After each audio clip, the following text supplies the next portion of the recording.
इस बीच जो भी नए लोग आए हैं, मैं सबका हार्दिक स्वागत एवं अभिनंदन करता हूँ और हमारे बीच श्री लाल बहादुर शास्त्री राष्ट्रीय संस्कृत विश्वविद्यालय के वास्तु विभाग के सहायक आचार्य डॉक्टर प्रवेश व्यास जी यहाँ जुड़े हुए हैं। मैं आपसे अनुरोध करता हूँ कि आप अपना व्याख्यान प्रस्तुत करें। आपका विषय है ज्येष्ठ मास के संदर्भ में सुवृष्टि की परिकल्पना। जी, सभी को नमस्कार। नमः सभायै सभापतिभ्यश्च। ॐ अचिन्त्याव्यक्तरूपाय निर्गुणाय गुणात्मने समस्तजगदाधार मूर्तये ब्रह्मणे नमः। मेरा विषय है ज्येष्ठ मास के संदर्भ में सुवृष्टि की परिकल्पना, वो भी मुख्य रूप से कादम्बनी ग्रंथ के संदर्भ में। तो सुवृष्टि से संबंधित जो विषय इस ग्रंथ में प्रतिपादित किए गए हैं और वे भी जो ज्येष्ठ मास से संबंधित हैं, उनका मैंने कुछ यहाँ पर निदर्शन संकलन किया है। तो आरंभ करते हैं। प्रवेश जी, तो कादम्बिनी ग्रंथ में आचार्य मधुसूदन ओझा जी ने बहुत ही वैज्ञानिक विषयों का समावेश किया है और विशेष रूप से वृष्टि के संदर्भ में पर्यावरण से संबंधित अनेक विषयों का समावेश है। उल्काओं से संबंधित, धूमकेतुओं से संबंधित, जो विशेष रूप से ज्योतिष शास्त्र के संहिता स्कंद से संबंधित जो विषय है, उनका समावेश किया है अपने ग्रंथ में और उनकी बहुत ही उत्तम वैज्ञानिक विवेचना की है। तो सबसे पहले हमें ये जानना होगा कि जो ये मास है, जिनसे संबंधित अनेक मासों से संबंधित वृष्टि के फल का विवेचन किया है आचार्य जी ने,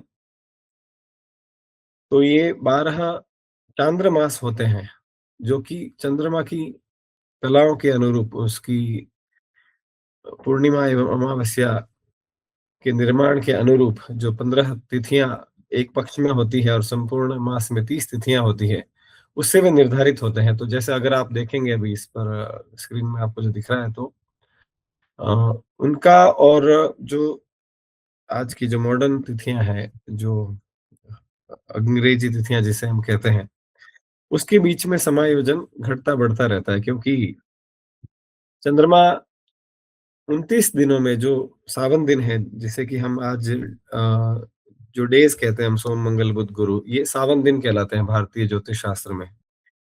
सूर्योदय से सूर्योदय तक, अग्रिम सूर्योदय तक का जो एक दिन होता है, उसे सावन दिन कहते हैं।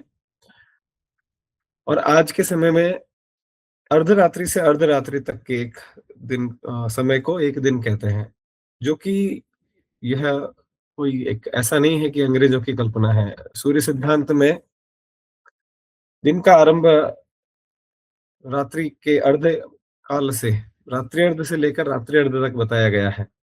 लेकिन कालांतर में जो धर्मशास्त्र की परंपराओं में और मुहूर्त शास्त्र की परंपराओं में सूर्योदय से वार का आरंभ माना गया। तो रात्रि के, अगर आप अर्धरात्रि से भी दिन का मान मानते हैं, तो वह भी भारतीय पद्धति है, और अगर आप सूर्योदय से मानते हैं तब भी वह भारतीय पद्धति ही है। तो चंद्रमा क्योंकि 29 दिनों में एक पूरे चक्र को पूर्ण कर लेता है, अपने नक्षत्र चक्र को, तो अगर आप देखेंगे तो हर महीने वह एक दिन पीछे हो जाएगा इस सावन चक्र से। तो 12 महीने में वह 12 दिन पीछे हो जाएगा। एक साल बाद 24 महीनों में वह 24 दिन पीछे हो जाएगा। और जब 1 साल, 2 साल और 6 महीने हो जाएंगे, तो चंद्रमा 30 दिन पीछे हो जाएगा। तो उसे पूरा करने के लिए हर तीसरे वर्ष में 30 महीनों के बाद में एक अधिक मास की कल्पना होती है। और जैसा कि इस 2026 के कैलेंडर में अगर आप देखेंगे, तो विशेष रूप से जो ये ज्येष्ठ मास है, वही अधिक मास के रूप में आ रहा है। तो ज्येष्ठ मास में एक अधिक ज्येष्ठ होगा और एक शुद्ध ज्येष्ठ होगा। तो इस प्रकार से 12 चांद्रमास की कल्पना की गई है, और इसी प्रकार से 12 सौर मासों की भी कल्पना भारतीय आचार्यों ने की, कि प्रत्येक राशि में सूर्य के चलन से, जैसे मेष राशि में सूर्य जब तक रहेगा, तो वह चैत्र सौर मास कहलाएगा। नाम उसका चैत्र होगा, लेकिन वह चैत्र सौर मास होगा। और वैसे ही आगे अ, सूर्य के भी मास की गणना की गई है। तो अगर आप देखेंगे तो जनवरी 2026 में 3 तारीख को फुल मून है, पूर्णिमा का दिवस है, और 18 जनवरी को अमावस्या है। 1 फरवरी को फिर से पूर्णिमा है और 17 फरवरी को पुनः अमावस्या आ जाती है। तो इस प्रकार से चांद्र तिथियां घटती बढ़ती रहती है और 12 मास इस प्रकार से समायोजित होते हैं इस आंग्ल वर्ष में। तो इन मासों का नाम कैसे निर्धारित होता है कि इस महीने का नाम चैत्र मास होगा या फिर वैशाख होगा या ज्येष्ठ मास होगा? तो जिस महीने में पूर्णिमा के दिन जो नक्षत्र होता है, जिस नक्षत्र में चंद्रमा के जाने पर पूर्णिमा आ रही है, उस नक्षत्र से संबंधित उस पूरे महीने का नाम रखा गया। जैसे जिस मास में चित्रा नक्षत्र के पास में पूर्णिमा के समय चंद्रमा पहुंच जाता है, या फिर पूर्णिमा के समय में यदि चंद्रमा चित्रा नक्षत्र के पास स्थित है, तो उस महीने का नाम हो जाएगा चैत्र मास। तो वैसे ही अगर ज्येष्ठा नक्षत्र के पास में यदि चंद्रमा होता है पूर्णिमा के दिन, तो उस पूरे महीने का नाम हो जाएगा ज्येष्ठ मास। तो यह एक वैज्ञानिक विवेचना है कि किस प्रकार से नक्षत्रों के आधार पर इन 12 महीनों का नाम निर्धारित किया गया। तो हम विशेष रूप से चर्चा करेंगे ज्येष्ठ मास की। तो ज्येष्ठ मास आप जानते हैं कि जो गर्मी का सबसे अधिक गर्मी का समय होता है, विशेष रूप से जो ये जो उत्तरी गोल के क्षेत्र होते हैं उसमें, तो भारत संपूर्ण पूर्ण रूप से उत्तर गोल में है, 0 डिग्री अक्षांश से ऊपर है। जैसे कि दिल्ली का अक्षांश है 28 डिग्री, तो 0 डिग्री अक्षांश भूमध्य रेखा इक्वेटर से दिल्ली जो है वह उत्तर दिशा में 28 डिग्री पर है। तो जो उत्तर गोल के क्षेत्र हैं इस पूरे विश्व में, उनमें इस ज्येष्ठ मास के समय में बहुत अधिक गर्मी होती है। तो मई जून का यह विशेष रूप से समय होता है। और ज्येष्ठ का मतलब भी आप जानते हैं कि कनिष्ठ मतलब छोटा, ज्येष्ठ मतलब बड़ा। ज्येष्ठा नक्षत्र जो एंटायरस है वह भी इस पूरे राशि चक्र में बहुत बड़ा एक चमकता हुआ तारा है। और वैसे ही यह जो ज्येष्ठ मास भी है, यह भी बहुत बड़ा होता है क्योंकि इसमें दिन भी बड़े होते हैं। तो इसलिए इसका नाम है ज्येष्ठ, और इसमें सूर्य की तीव्रता भी बहुत अधिक होती है।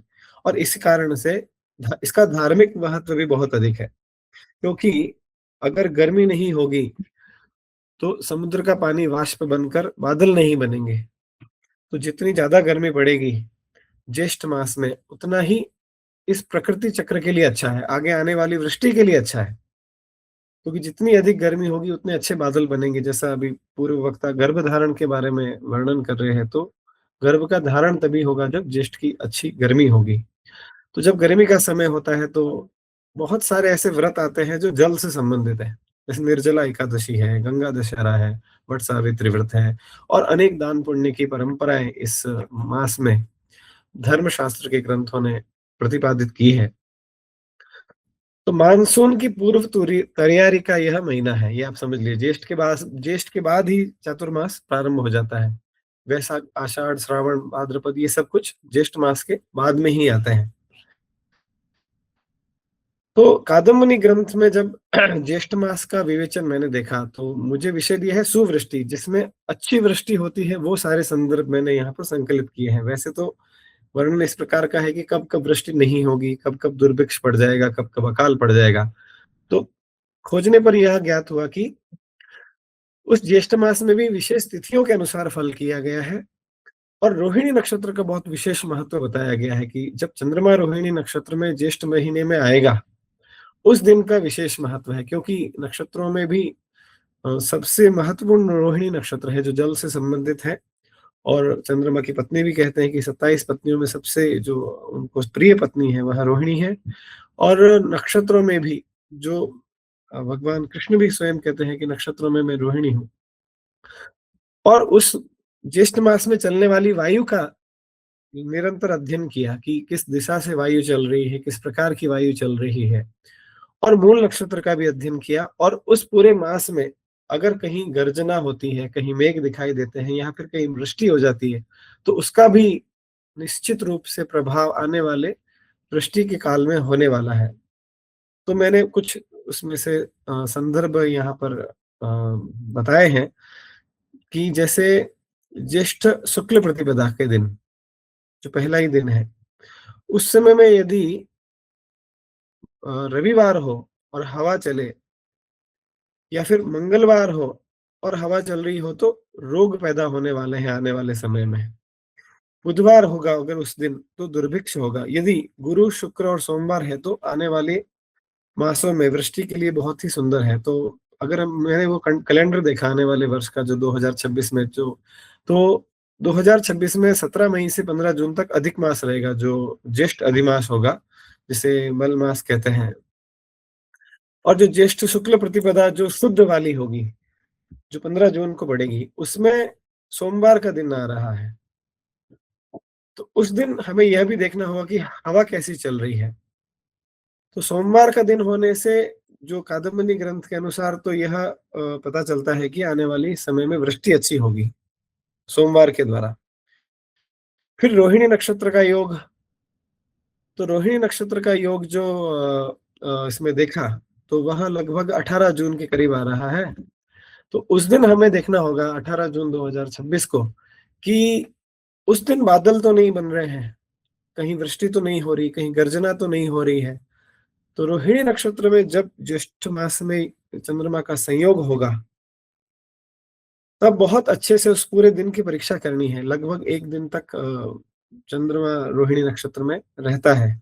60 घटी का एक औसत मान होता है कि एक नक्षत्र में चंद्रमा के रहने का। तो यदि उस दिन बादल नहीं हो, तो वर्षा ऋतु में अनावृष्टि होगी। लेकिन अगर रोहिणी नक्षत्र वाले दिन कहीं थोड़े से भी बादल दिखाई दे गए आकाश में, तो ये समझ लीजिए कि एक बहुत अच्छा शकुन है। आने वाले वृष्टि के समय में बहुत अच्छी बरसात होने वाली है। उसमें भी ऐसा वर्णन किया कि आप उस रोहिणी नक्षत्र के मान को भी 4 भागों में बांटो। तो जैसे 60 घटी का रोहिणी नक्षत्र का समय है, तो अगर उसमें 4 का भाग आप दे देते हैं, तो लगभग 15 घटी। तो शुरुआत की 15 घटी में अगर वृष्टि होती है, तो बहुत ही अच्छा है, सुभिक्ष होने वाला है आने वाले समय में। अगर दूसरे अंश में रोहिणी नक्षत्र की बाद की 15 घटियों में अगर वृष्टि आ जाती है, तो सांप, कीट आदि बहुत सारी टिड्डी दल का भय होने वाला है, बहुत सारी महामारी, जो कृमियां फैल सकती है और फसल खराब हो सकती है। अगर तीसरे अंश में 30 घटी से लेके 45 घटी तक में अगर कहीं मध्यम वृष्टि हो जाती है, और चौथे अंश में अगर अल्प वृष्टि होती है, अच्छा, उसे 8 भागों में बाँटा, क्षमा कीजिए, उस पूरे रोहिणी नक्षत्र के मान को 8 भागों में बाँट दिया है, और अलग-अलग भाग में अगर वृष्टि के लक्षण दिखाई दे गए उस दिन ज्येष्ठ मास में, तो अलग-अलग फल किए हैं। तो 5वें भाग में बहुत धान्य की उपज होगी, छठे भाग में उड़द जैसे अनाजों की विशेष उपज होगी, 7वें भाग में अगर वृष्टि हो जाती है रोहिणी नक्षत्र के, तो तुष आदि धान्य की पैदावार, चावल की पैदावार बहुत अच्छी होगी। तो ऐसा मत है आचार्य का कादम्बिनी ग्रंथ में। फिर उस समय में यह भी देखना है कि जब सूर्य का जब रोहिणी में प्रवेश होता है, तो उसका भी आपको अच्छे से चिंतन करना है, क्योंकि सूर्य एक नक्षत्र में 13 अंश 20 कला 13 दिनों तक कम से कम रहता है। तो जब सूर्य रोहिणी नक्षत्र में जाएगा, यदि उस समय में चंद्रमा भी रोहिणी नक्षत्र में आ गया, तो बहुत अशुभ है। क्योंकि रोहिणी को एक शकट के रूप में कहा गया, कि जैसा एक बैलगाड़ी होती है, वैसा उसका स्वरूप होता है, जैसा आप चित्र में देखेंगे। तो रोहिणी के शकट का भेद करना 2 ग्रहों के द्वारा वह शुभ नहीं माना गया। लेकिन अगर जब सूर्य रोहिणी में है और चंद्रमा उस रोहिणी नक्षत्र के दूर है या उसके पास संयोग नहीं कर रहा है, तब बहुत श्रेष्ठ माना गया है। दोनों का रोहिणी नक्षत्र में एक साथ होना बहुत अशुभ माना गया है। उसके बाद पवन के द्वारा, हवा के द्वारा किस प्रकार से आने वाली वृष्टि का फल किया जाए, उस बारे में कादम्बिनीकार ने वर्णन किया। तो उसमें भी विशेष रूप से ज्येष्ठ शुक्ल की अष्टमी से लेके 4 तिथियां, तो अष्टमी, नवमी, दसवीं और एकादशी, इन 4 तिथियों को विशेष रूप से ये देखना है कि वायु कैसी चल रही है। तो निश्चित रूप से इसका कोई न कोई वैज्ञानिक कारण रहा होगा कि उस समय की वायु आने वाले 4 मासों को किस प्रकार से द्योतित करती है। तो इसमें मृदु स्निग्ध बादलों को रोकने वाली जो स्थगिताभ्र वायु का होना श्रेष्ठ है। तो अगर मृदु हवा चल रही है, स्निग्ध हवा चल रही है, या बादलों को रोकने वाली जो बहुत ज्यादा तेज नहीं चल रही है हवा, बादल वहीं रुके हुए हैं। तो वैसी अगर हवा इन 4 दिनों में चलती है, तो आपको जानना चाहिए कि आने वाले समय में बहुत अच्छी वृष्टि हो सकती है। इन दिनों में यदि इन 4 दिनों में अष्टमी से लेके एकादशी तक ज्येष्ठ शुक्ल में बिजली कड़कती हो, जल की बूंदें आती हो, धूल के सहित वायु चलती हो, चंद्रमा और सूर्य के ऊपर वो गदल जो एक बादलों का पिंड सा एक मंडल छा जाए, तो यह सारे शुभ लक्षण हैं। आने वाले समय में अच्छी वृष्टि के लक्षण हैं। वैसे ही अगर कुंडल बन जाए सूर्य और चंद्रमा के चारों तरफ, अगर आपने कई बार देखा होगा अपने गाँव से, जो एक परिवेश जिसे कहा जाता है, वो इन 4 दिनों में परिवेश भी दिखाई दे जाए, बादल इकट्ठे होते हुए आपको सूर्य चंद्रमा के चारों तरफ दिखाई दे जाए, तो श्रावण आदि महीनों में बहुत अच्छी वृष्टि होगी, यह जानना चाहिए। और हवा के बारे में बताया कि विशेष रूप से यदि उत्तर की ओर हवा चल रही हो, तो हवा का प्रवाह दक्षिण से उत्तर की तरफ जा रहा हो, तो बहुत अच्छी वृष्टि होने का संकेत है, क्योंकि उत्तर दिशा जल की दिशा वास्तुशास्त्र में भी और ज्योतिष शास्त्र में भी बताई गई है। ज्येष्ठ शुक्ल की अष्टमी से 4 तिथियों में चारों दिशाओं में यदि हवा उत्तर-उत्तर बदलती रहती हो, तब भी 4 महीनों में अच्छी वृष्टि का लक्षण कहा जाना चाहिए, ऐसा भी वर्णन किया। यदि चारों दिशाओं की हवा विपरीत क्रम से चलेगी, तो एक दिशा की हवा अन्य दिशा की हवा को दबाते हुए चलती हो, तो वर्षा ऋतु में वृष्टि नहीं होकर शीतकाल में वृष्टि होगी, ऐसा जानना चाहिए। तो अगर प्रदक्षिणा क्रम से उत्तर के बाद उसके बाद में पूर्व दिशा की ओर, फिर उसके बाद में दक्षिण दिशा की ओर, पश्चिम दिशा की ओर एक उसका रोटेशन चल रहा हो, तब तो अच्छा है। लेकिन अगर विपरीत क्रम से चल रहा हो यह क्रम हवा का, तो बरसात काल में ना होकर शीतकाल में बहुत ज्यादा बरसात होगी, ऐसा जानना चाहिए। उसके बाद मूल नक्षत्र से संबंधित भी विशेष वर्णन किए ग्रंथ में कि यदि ज्येष्ठ की पूर्णिमा के अंत में मूल नक्षत्र आ जाए, तो 60 दिनों तक वृष्टि नहीं होगी, जल नहीं बरसेगा, और उसके बाद जल बरसेगा। चातुर्मास के 2 महीने सूखे चले जाएंगे, लेकिन उसके बाद वृष्टि होगी।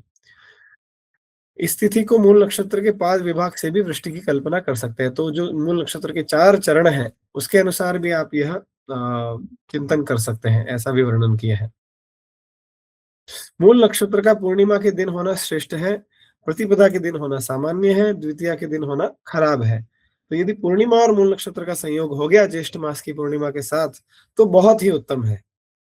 लेकिन यदि प्रतिपदा या द्वितीया के साथ संयोग होता है, तो बहुत अच्छा नहीं माना गया है। और अनुराधा नक्षत्र के दिन यदि पूर्णिमा हो जाती है, तब भी खराब माना गया है। उसके उपरांत बहुत सारे अनेक जो निमित्त होते हैं ज्येष्ठ मास में, विशेष रूप से उन 4 दिनों में किस प्रकार की गर्जना आती है बादलों की, किस प्रकार के मेघ दिखाई देते हैं, क्या वहां पर विद्युत दिखाई देती है, तो उससे भी विशेष प्रकार के फल वर्णित किए गए। जैसे ज्येष्ठ मास में चित्रा, स्वाति, विशाखा नक्षत्रों के दिनों में अगर मेघ और बिजली दिखाई दे जाए, तो चित्रा में अगर बिजली दिखाई दी तो आषाढ़ में अच्छी बरसात होगी। स्वाति नक्षत्र में यदि आपको बिजली दिखाई दी तो श्रावण में अच्छी बरसात होगी। और विशाखा नक्षत्र में अगर आपको बिजली चमकती हुई दिखाई दे गई ज्येष्ठ मास में, तो भाद्रपद महीने में बहुत अच्छी बरसात होगी, ऐसा जानना चाहिए। इसी प्रकार से यदि चित्रा, स्वाति और विशाखा नक्षत्रों में बादल नहीं दिखाई दे रहे, ना बिजली दिखाई दे रही है, कुछ भी दिखाई नहीं दे रहा है, तो आगे आने वाले इन महीनों में थोड़ा वृष्टि का अभाव रह सकता है, ऐसा जानना चाहिए। और यदि इन नक्षत्रों में वृष्टि ही हो जाए, ज्येष्ठ शुक्ल पक्ष के दिनों में यदि स्वाति, विशाखा नक्षत्रों के दिनों में वृष्टि हो जाए, तो श्रावण में वृष्टि नहीं होगी और धान्य महंगा हो जाएगा, ऐसा जानना चाहिए। ज्येष्ठ की पूर्णिमा के समाप्त होने के बाद पूर्वाषाढ़ा नक्षत्र में यदि गर्जना हो जाए, बादलों की गड़गड़ाहट दिखाई देने लग जाए और बिजली दिखाई देने लग जाए, तब भी यह समझना चाहिए कि वर्षा की ऋतु में आने वाले समय में बहुत अच्छी वृष्टि होने वाली है। वैसे ही ज्येष्ठ के महीने में श्रावण धनिष्ठा नक्षत्र के दिन यदि वायु, वृष्टि, बिजली और गर्जना ये सब दिखाई दे जाए, तो वर्षा ऋतु में बहुत अच्छी वृष्टि होने वाली है, ऐसा जानना चाहिए। और इसी दिन गर्मी बहुत ज्यादा पड़ जाए, जिस दिन ज्येष्ठ मास में श्रावण धनिष्ठा नक्षत्र में बहुत ज्यादा गर्मी हो, तब आने वाले वृष्टि ऋतु में वृष्टि की रुकावट होने वाली है, कम बरसात होगी, ऐसा जानना चाहिए। वैसे ही ज्येष्ठ कृष्ण पक्ष की चतुर्थी को यदि सूर्य बादलों से ढका हुआ रहे, तो आने वाले 3 महीनों में बहुत अधिक वृष्टि होगी, ऐसा जानना चाहिए। और यदि संध्या के समय में उत्तर दिशा में पर्वतों की श्रृंखला के समान काले बादल दिखाई दे जाएं, तो 3 दिन तक मन को तुष्टि करने वाली वृष्टि उसी समय में होने वाली है, ऐसा जानना चाहिए। तो इस प्रकार के अनेक योग इस ज्येष्ठ मास के वर्णन के संदर्भ में कादम्बिनी ग्रंथ में वर्णित किए गए हैं। तो इन मूल विषयों को देखकर, जानकर हम आने वाले मास में किस प्रकार की वृष्टि हो सकती है, ऐसा जान सकते हैं, ऐसा कादम्बिनी ग्रंथ में लिखा गया है। परंतु मेरे ध्यान में अभी तक ऐसा बहुत कोई गहन शोध नहीं है जो कि इन सारे विषयों को लेकर किसी संस्था के द्वारा या किसी विद्यार्थी के द्वारा बहुत गहन शोध किया गया हो प्रायोगिक रूप से। कुछ 1-2 स्थानों पर ऐसे शोध किए हैं, जिनमें हमारे आदरणीय गुरुजी प्रोफेसर देवप्रसाद त्रिपाठी जी के द्वारा भी इस ज्येष्ठ मास के होने वाले इन 4 दिनों की वायु के द्वारा किस प्रकार से आगे आने वाले समय का फल हो सकता है, उसका विवेचन किया गया और उसकी एक बहुत अच्छी पुस्तक भी प्रकाशित है इस लाल बहादुर शास्त्री विद्यापीठ में। और उसमें यह पाया गया है उस शोध में कि 80% वह भविष्यवाणी बिल्कुल सटीक हुई है। तो 80% तक भी अगर आप प्रेडिक्शन दे सकते हैं इसके द्वारा, तो यह एक बहुत एक साइंटिफिक रूप से इसको एक प्रतिपादित किया जा सकता है विषय को। इतना कहकर मैं अपनी वाणी को विराम करता हूँ। धन्यवाद, नमस्कार। बहुत बहुत धन्यवाद प्रवेश जी। आपने ज्येष्ठ मास के विषय में सुवृष्टि पर बहुत ही सुंदर चिंतन प्रस्तुत किया। मैं इसके लिए आपके प्रति बहुत बहुत आभार प्रकट करता हूँ। अब मैं व्याख्यान के लिए आमंत्रित करता हूँ, हमारे मध्य उपस्थित है हिमाचल प्रदेश केंद्रीय विश्वविद्यालय धर्मशाला से संस्कृत विभाग के आचार्य डॉक्टर कुलदीप कुमार जी। मैं सर का हार्दिक स्वागत करते हुए प्रार्थना करता हूँ कि आप अपने व्याख्यान से हम सभी को उपकृत करें।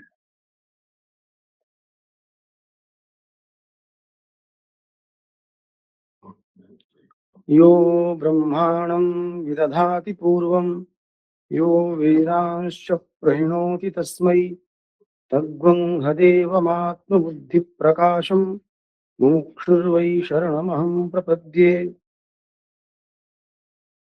प्रवृत्ति सर्वभावानां वाचां च प्रसरो यतः यल्लेखोल्लिखितं सर्वं नौमितं देवमक्रमम्। कादम्बिनी मेघमाला, मेघमाला को कादम्बिनी कहते हैं। अतः कादम्बिनी का बोधक शास्त्र होने से अभेदोपचार से ग्रंथ का भी नाम कादम्बिनी। गर्भाध्याय मुझे मिला है वक्तव्य के रूप में। पहला अध्याय सा गर्भाध्याय ही है। इसमें इन्होंने शिवम बृहस्पतिम गर्गम वसिष्ठम काश्यपम भृगुम स्मरामि सहदेवज्ञम मिहिरंच पराशरम, ऐसा कहा है। भगवान शिव, बृहस्पति, गर्ग, वशिष्ठ, काश्यप, भृगु, सहदेव, मिहिर वराहमिहिर और पराशर, इनका मैं स्मरण करता हूँ। इन लोगों ने वृष्टि विज्ञान के विषय में जो कहा है उसी का मैं अनुवचन करता हूँ। ऐसा कहा, एभिरेव यथा वेदं तपसा भावितात्मभिः यदुक्तं वृष्टि विज्ञानं तदिहानुब्रवीम्यहम् तदुक्तौ लेखदोषेण कालदोषेण वा क्वचित् अन्यथा त्वं च संजातं तद्विशोध्यं परीक्षया। ये पहले ही कह दिया। बहुत दिनों तक एक ही लेख के चलते रहने से ऐसा होता ही है। एक लेख को दूसरा लिखता है, दूसरे को तीसरा लिखता है। तो लेखक के दोष से अथवा काल के दोष से, काल का दोष क्या है? बुद्धिमान हो जाने से कुछ का कुछ समझ लेना, तो व्याख्यान में अन्यथा तो हो जाता है। उन सबका परीक्षण से शोधन करना चाहिए, स्पष्ट लिखा है। अर्थात परीक्षण करना चाहिए जैसा लिखा है, और परीक्षण करने से यदि उसमें कुछ शोधन की आवश्यकता हो तो शोधन भी करना चाहिए। देवान् वसव्यान् शर्मण्यान् सपीतीन् मरुतोऽपि च अभ्यर्थये वशे येषाम् एषा वृष्टि प्रवर्तते। वृष्टि के लिए ये 4 वैदिक देवताओं का नाम लिया इन्होंने। अग्नि, सोम, सूर्य, मित्र, वरुण, अर्यमा, मरुत, इनका मैं अभ्यर्थना करता हूं जिनके आधार पर वृष्टि होती है।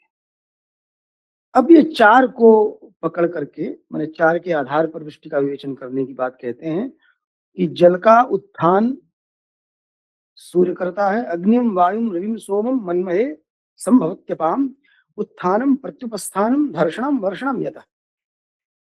अग्नि, वायु, रवि, सोम, इन चारों की हम स्तुति करते हैं क्योंकि इन्हीं से जल की उत्पत्ति होती है इन्हीं से जल का उत्थान होता है।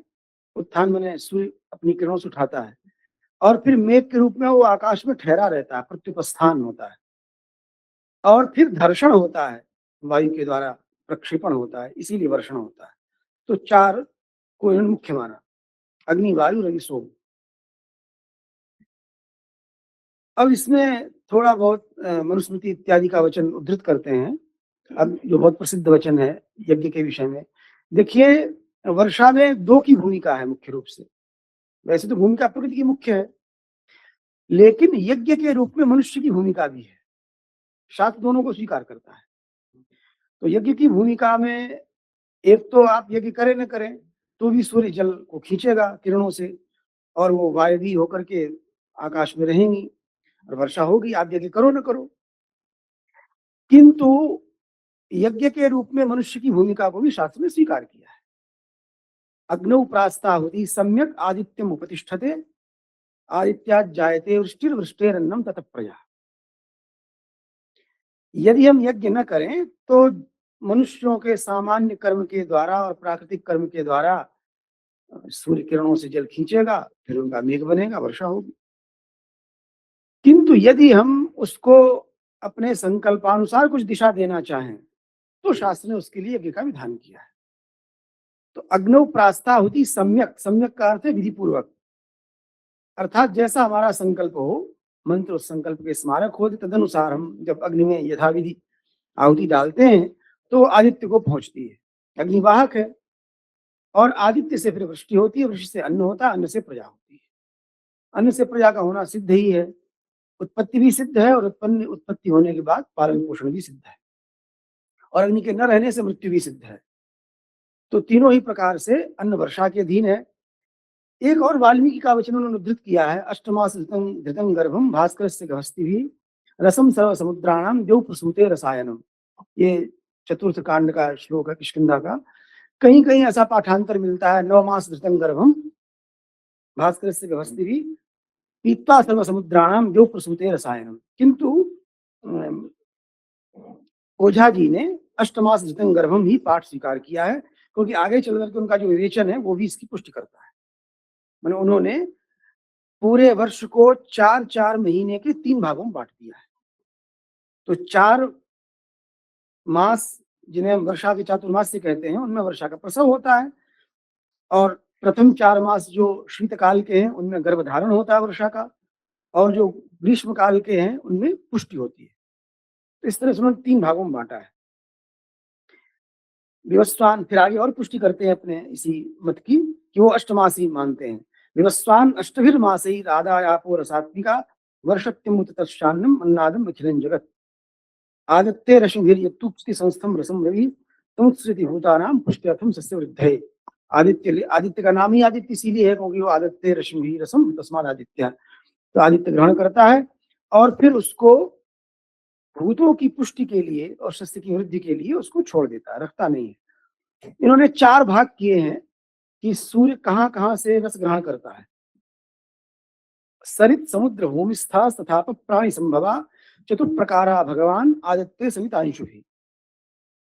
नदी से तालाब, नहर इत्यादि का ग्रहण हो जाएगा, और समुद्र और भूमि और जितने प्राणी हैं, प्राणियों के शरीर से भी सूर्य जो है तो 4 प्रकार से सरित, समुद्र, भूमि और प्राणियों से के शरीर से अपनी किरणों से सूर्य आकर्षण करता है।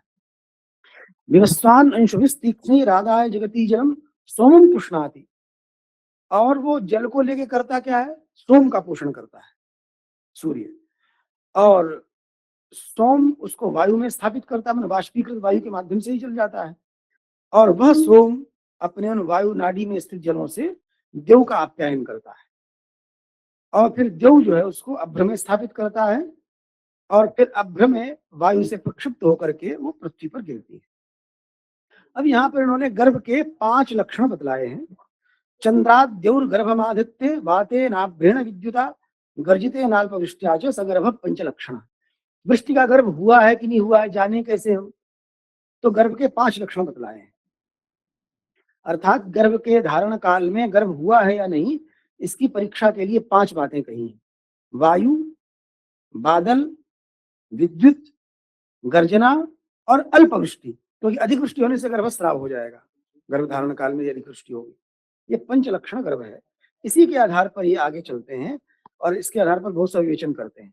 यदि एक लक्षण से पूर्णता हो तो क्या होता है। अब चातुर्मास्य के विषय में दो मत बतलाते हैं। जैसे वराहमिहिर ने व्रत संहिता में कहा कि कभी उत्तरायण ऐसा था, दक्षिणायन ऐसा था, इस समय ऐसा है। तो ये कहते हैं कि पहले ऐसा कभी होता था। मार्गशीर्षा ततश्चैत्रात् श्रावणाच्च पुरा क्वचित् शीतोष्ण वर्षा कालानाम चातुर्मास्यानि चक्षते। पहला ऐसे कभी था कि मार्गशीर्ष, पौष, माघ, फाल्गुन ये शीतकाल का चातुर्मास्य, और चैत्र, वैशाख, ज्येष्ठ, आषाढ़ ये उष्णकाल का चातुर्मास्य, और फिर श्रावण, भाद्र, आश्विन और कार्तिक ये वर्षा काल का चातुर्मास। लेकिन आज ऐसा नहीं दिखता है, कह रहे हैं आज एक मास का अंतर हो गया है। कार्तिकात् फाल्गुनात् तद्वत् आषाढ़ात् प्रतिभान्तितु शीतोष्ण वर्षा कालानाम चातुर्मास्यानि संप्रति। वर्तमान में दिखलाई पड़ रहा है कि कार्तिक से 4 मास शीत का चातुर्मास्य, फाल्गुन से 4 मास उष्णकाल का, और आषाढ़ से 4 मास वर्षा काल का। हम लोग भी आज यही देखते हैं, चातुर्मास से जो होता है आषाढ़ से ही गिनते हैं, आषाढ़, श्रावण, भाद्र को कार्तिक। अथवा जो सन्यासियों का संप्रदाय है तो वो देवशयनी से देवोत्थानी तक चातुर्मास से लेते हैं, और उस समय में सत्संग इत्यादि होता है। ये चातुर्मास का प्रयोजन क्या है 3 बार बांटने का। तो कह रहे हैं शीतकाले तो गर्भस्यात् परिपाकस्तदुत्तरे वर्षा काले तो गर्भाणाम प्रसूति क्रमतो भवेत्। शीतकाल में गर्भधारण होता है और उष्ण काल में गर्भ का परिपाक होता है, पुष्टि होती है, और वर्षा काल में गर्भ की प्रसूति होती है। अब गर्भ काल और प्रसव काल का विभाग कैसे जाने, इसके विषय में 4 मत बतलाते हैं। ज्येष्ठा सन्ना तो अमावास्या, ज्येष्ठा सन्ना च पूर्णिमा, आभ्याम विभागमिच्छन्ति गर्भ प्रसव कालयो। जब अमावस्या के निकट ज्येष्ठा नक्षत्र रहे तो वो वर्षा का गर्भ काल आरंभ होता है, और ज्येष्ठ मास के निकट, ज्येष्ठ पूर्णिमा के निकट जब ज्येष्ठा नक्षत्र रहे तो वो गर्भ का प्रसव काल। ऐसा विभाग समझना चाहिए। ये एक मत है। दूसरा मत ये है जब मूल नक्षत्र के उत्तरार्ध में सूर्य आ जाए, मूलोत्तरार्धगाद अर्काद अर्काद आर्द्रागतादपि आभ्याम विभागमिच्छन्ति गर्भ प्रसव कालयो। मूल नक्षत्र के आधे दिन बीत जाए, 6-7 दिन बीत जाए, तब सूर्य आ जाए, वहां से वर्षा का गर्भकाल, और आर्द्रा नक्षत्र पर सूर्य आ जाए, वहां से वर्षा का प्रसव काल समझना चाहिए। ये दूसरा मत है। तीसरा मत है दक्षिणायनगात पाताद उत्तरायणगादपि आभ्याम विभागमिच्छन्ति गर्भ प्रसव कालयो। जिस पाद से दक्षिणायन हो वो गर्भकाल, जिस पाद से उत्तरायण हो वो प्रसव काल। फिर 4 मत दिए, स्वात्यर्कतो वा स्वात्यर्क चंद्र संयोगतोपि वा स्वात्यर्कोर्धाश्विनी चंद्रान मैत्रार्कोर्धाप्य चंद्रतः। स्वाति नक्षत्र पर सूर्य आ जाए, ये गर्भ प्रसव काल, ये गर्भ के उपक्रम का काल बतला रहे हैं, वो खत्म हो गया गर्भ प्रसव काल। अब कह रहे हैं गर्भ का उपक्रम काल 4 तरह से जाने। स्वाति नक्षत्र पर सूर्य आ जाए तो गर्भ का उपक्रम होता है, अथवा स्वाति नक्षत्र पर सूर्य चंद्र दोनों आ जाए अर्थात अमावस्या हो जाए। तीसरा, स्वाति नक्षत्र पर सूर्य हो और अश्विनी पर चंद्रमा हो तो गर्भ का प्रारंभ होता है। चंद्रान मैत्रार्कोर्धाप्य चंद्रतः, मैत्र माने अनुराधा पर सूर्य आ जाए और आपके माने पूर्वाषाढ़ा पर चंद्र आ जाए। यहाँ हिंदी में कुछ समस्या है। हिंदी में ऐसा लिखा है कि मैत्र पर ही अर्क हो और मैत्र पर ही चंद्र हो। मैं समझता हूँ कि उचित नहीं है। अनुराधा पर सूर्य हो और आपके माने पूर्वाषाढ़ा पर चंद्रमा। और 5वां मत ये है कि मूलार्कतश्च पंचैते गर्भाणाम सन्त्युपक्रमः। 5वां मत ये है कि मूल नक्षत्र पर जब सूर्य आ जाए तो ये 5 प्रकार के उपक्रम संबंधी मत हैं। तो इनमें क्या किया जाए, तो कहते हैं पूर्वे मंद फला मूलार्कतस्तु सुदृढ़ामता। पहले वाले जो 4 मत हैं, स्वाति अर्क, स्वाति चंद्र अर्क, और स्वाति अर्क अश्विनी चंद्र, और अनुराधा अर्क और पूर्वाषाढ़ा चंद्र, वो सब मंद फल वाले हैं। यदि उनसे गर्भ का उपक्रम हो, जानिए कैसे, वही 5 लक्षण से, वात, अभ्र, विद्युत, गर्जित और अल्पवृष्टि। उन 5 लक्षणों से अगर गर्भ जान लिया तो अगर इन चारों में गर्भ होता है तो उसका वो बहुत अच्छी वृष्टि नहीं होती। मूलार्क से अगर हो तो सुदृढ़ गर्भ का उपक्रम होता है।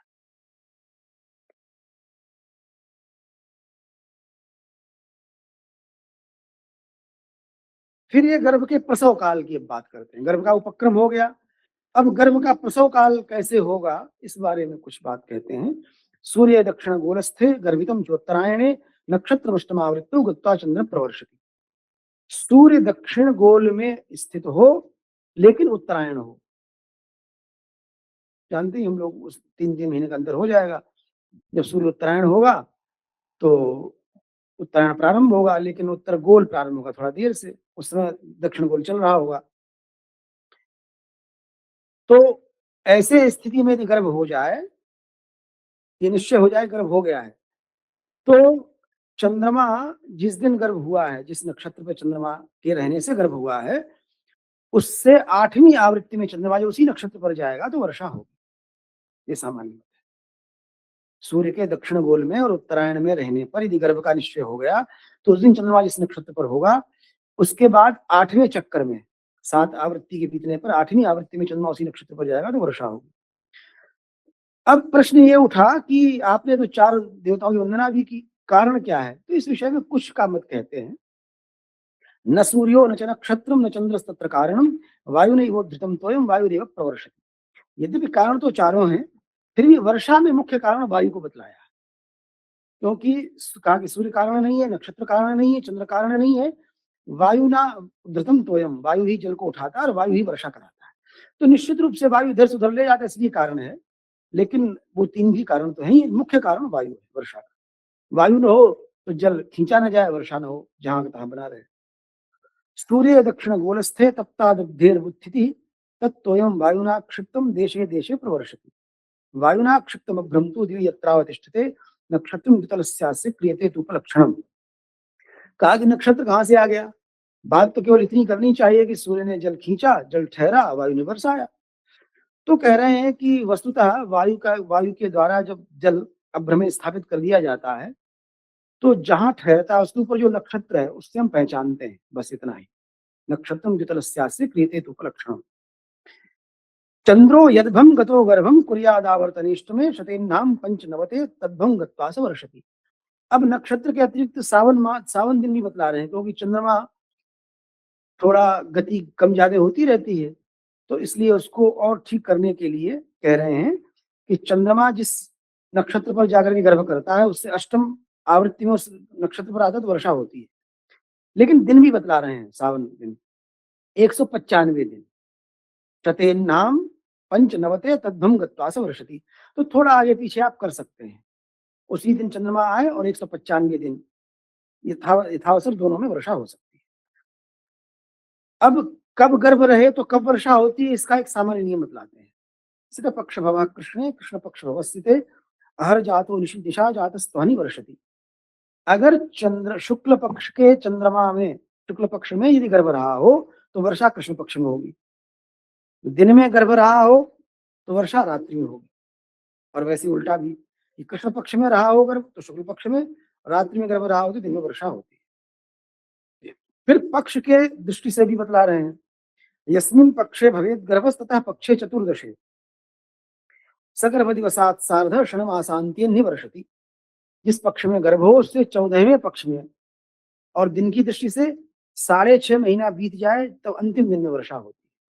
तो दोनों दृष्टियों से हमें नाप लेना चाहिए। कृष्णे वर्षति वैशाखे गर्भ कार्तिक शुक्लजः चैत्र शुक्लोद्भवा कृष्णे तो अश्विनी मासी वर्षति। अगर कार्तिक मास के शुक्ल पक्ष में गर्भ हो तो वैशाख कृष्ण में वर्षा होती है, और चैत्र शुक्ल में यदि गर्भ हो तो आश्विन मास के कृष्ण पक्ष में वर्षा होती है। और इसी प्रकार से यदि पश्चिम दिशा पूर्वोत्थिता पश्चिमायाम पूर्वस्याम पश्चिमोत्थिता एवं विपरेयो मेघ वातयो विशेष दिक्षपि। यदि मेघ पूर्व से उठे तो पश्चिम दिशा में वर्षा करते हैं, और पूर्व में उठे तो पश्चिम में, और पश्चिम में उठे तो पूर्व में वर्षा करते हैं। इस प्रकार जहां से उत्थान हो उसकी विपरीत दिशा में वर्षा होती है। ऐसा मेघ और वात दोनों के विषय में समझना चाहिए, अन्य दिशाओं में भी समझना चाहिए विपर्य। अब ये गर्भ विमानम माने गर्भ परिमाणम, कैसे गर्भ के परिमाण से कितनी वर्षा होती है, कितने प्रदेश में होती है, कितनी ऊंचाई वाली वर्षा होती है, जो आज हम कहते हैं ना कि 3 सेंटीमीटर वर्षा हुई, 4 सेंटीमीटर वो बदला है। ब्राह्मी प्रोष्ठपदाद षाढ़ा गर्भा सिर बहुतो यदा आर्द्रा श्लेषा मघा स्वाति वारुण्यो बहु आसरा। रोहिणी, पूर्वा भाद्रपदा, उत्तरा भाद्रपदा, पूर्वाषाढ़ा, उत्तराषाढ़ा, इन नक्षत्रों में चंद्रमा के रहने पर यदि गर्भ हो तो बहुत जल वर्षा होती है। यदि आर्द्रा, आश्लेषा, मघा, स्वाति और शतभिषा इनमें यदि गर्भ रह जाए तो बहुत वर्षा नहीं होती, बहुत दिनों तक वर्षा होती है, थोड़ा थोड़ा वर्षा होती है। षट्सु मार्गादि मासेषु पंचानाम एक भस्य च अष्ट षट षोडश जिन विंशति पुण्य हानि। अब यही जो 5 बहुत दिनों तक वर्षा होती है, इन 5 नक्षत्रों की बात कहते हैं कि मार्ग शीर्षादि 6 मासों में यदि इन 5 नक्षत्रों में किसी एक नक्षत्र में अर्थात आर्द्रा में यदि गर्भ हो तो 8 दिन वर्षा होगी, आश्लेषा में हो तो 6 दिन वर्षा होगी, मघा में हो तो 16 दिन वर्षा होगी, स्वाति में गर्भ हो तो 24 दिन वर्षा होगी और वारुणी में हो तो 20 दिन वर्षा होगी।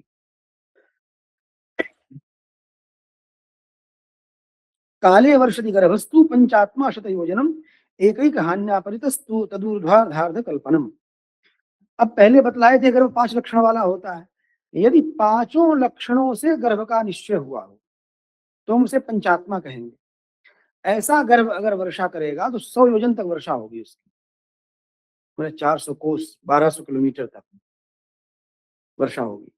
यदि अगर एक एक लक्षण कम हो तो कहा कि एक एक भाग की कल्पना कमी कर लेनी चाहिए, अर्थात 4 से हो तो 80 योजन, 3 से हो तो 60 योजन, 2 से हो तो 40 योजन और एक ही लक्षण से गर्भ का निश्चय हो तो 20 योजन तक वर्षा होती है। ये स्थान का प्रमाण बतलाया। त्रीण्याढकानि वातेन विद्युताशण नवाभ्रकैः द्वादश स्तनितेनाथ पंचवीर द्रोण पंचकम। अब कितनी वर्षा होती है सेंटीमीटर मिलीमीटर वाली वो बतला रहे हैं। यदि केवल वात से गर्भ का निश्चय हो जाए, वात से ऐसा निश्चय हो गर्भ हो गया है तो केवल वात से लक्षण, अन्य लक्षण न मिले तो 3 आढ़क वर्षा होती है। केवल बिजली से निश्चय हो तो 6, केवल बादल से निश्चय हो तो 9 आढ़क और अगर केवल गर्जना से निश्चय हो तो 12 आढ़क और 5 लक्षणों से गर्भ का निश्चय हो तो द्रोण पंचकम 5 द्रोण वर्षा होती है। ऐसा इन्होंने द्रोण आढ़क का मान एक आदमी आगे बतलाए। शुभग्रहयुते चंद्रेर के च गर्भा सुवृष्टिदाः क्रूरग्रहयुते वज्र करका मत्स्य वर्षदाः। यदि चंद्रमा और सूर्य दोनों शुभ ग्रह से युक्त हों गर्भकाल में तो अच्छी वृष्टि होती है और यदि शनि मंगल इत्यादि राहु केतु इत्यादि का प्रभाव हो तो क्रूर ग्रह के युक्त होने पर ओले के साथ, बिजली गिरने के साथ और मछली इत्यादि गिरने के साथ वर्षा होती है। ये मछली की वर्षा जो है अन्य सभी अप्राकृतिक वर्षाओं का उपलक्षण समझ लेना चाहिए, कहीं लाल वर्षा होती, कहीं कुछ होती, कहीं कुछ होती। गर्भ काले वृष्टिस्तु गर्भनाशाय जायते। पहले कहे थे अल्पवृष्टि भी गर्भ का लक्षण होता है, अब समझा रहे हैं कि गर्भ काल में अत्यंत वृष्टि हो जाए तो गर्भ का नाश हो जाएगा, फिर वर्षा काल में प्रसव नहीं होगा। द्रोणाष्टांशाधिके वृष्टे गर्भस्रावो धार्यते। अब आप कहेंगे कैसे जाने कि अतिवृष्टि, कितनी अतिवृष्टि से जाने कि गर्भ का स्राव हो गया, तो कहा कि 1/8 द्रोण से अधिक वर्षा हो जाए तो अतिवृष्टि समझे। अगर 1/8 द्रोण से अधिक वर्षा होगी गर्भकाल में समझ लीजिए गर्भस्राव हो गया, अब वर्षा नहीं होगी आगे अच्छी। पंचरूपस्तु यो गर्भो गर्भकालेति वर्षति सनष्ट प्रसवे काले सीकरं कापि मुंचति। पंचरूप वाला गर्भ 5 लक्षणों से गर्भ का निश्चय हुआ हो, गर्भकाल में अत्यंत वर्षा यदि हो जाए तो फिर प्रसव काल में बस बूंदाबांदी होगी, सीकरं कापि मुंचति। गर्भ पुष्टोपि चेत काले। अब एक बात नहीं, तमाम समस्याएं हैं। कहा कि यदि गर्भ पुष्ट हो गया, गर्भ धारण भी हो गया, पुष्ट भी हो गया, फिर भी ऐसा हो सकता है ग्रह दोष से वर्षा न हो। गर्भ पुष्टोपि चेत काले ग्रह दोषान्न वर्षति, जैसे बीच में कहा कि बुध शुक्र समीपस्थु सजलांग कुरुतो महीम तयोर अंतर्गतो भानु समुद्र भी शोषित। ऐसे ग्रह योगों से अगर पुष्ट ग्रह हो जाए फिर भी वर्षा न हो काल में, तब क्या होगा? तदात्म धारणा काले। तो अब अगला जब गर्भ धारणा का काल आएगा उस समय निश्चित रूप से वर्षा न हो तो ओला जरूर बरसेगा। करकाम वर्षति ध्रुवम। तो करका क्यों वर्षा होगी? जल वर्षा, जल हुआ तो जल होना चाहिए, सब उत्तर दे रहे हैं। चिरकाल धृतम क्षीरम यथा काठिन्य मृच्छति कालातीतम तथा त्वयं काठिन्यम दिवि गच्छति। बहुत दिनों तक कहा दूध रखा रहे तो दूध लोक में भी कड़ा हो जाता है, वैसे ही आकाश में भी बहुत समय तक काल के बीत जाने से वही जल जो कठिन हो जाता है, इसलिए वो फिर करका के रूप में बरसता है। फिर कुछ गर्भोपघातक गिनाए हैं, अर्थात कैसे जाने की गर्भ का उपघात होता है। इस बात को एक बार और कर दीजिए। किसको? हाँ, जब जल नहीं बरसता है, जल के साथ वो भी गिरता है, जब हाँ। क्यों गिरता है? तो इसीलिए बताया कि यदि जब गर्भ पुष्ट हो गया, गर्भ धारणा भी हो गई, पुष्ट भी हो गया, फिर भी अपने काल में वर्षा नहीं ग्रह दोष के कारण, तो उसका क्या होगा? अपना प्रसव का काल बीत जाने पर फिर पुनः गर्भ धारण काल आएगा। तो जिस गर्भ धारण काल में पहले साल गर्भ धारण हुआ था, उस समय पर अगर वो वर्षा नहीं इस समय, तो करका के रूप में निश्चय ही वर्षा हो। जल जाएगा कहाँ? वो जल करका बन जाता है, ओले ओले।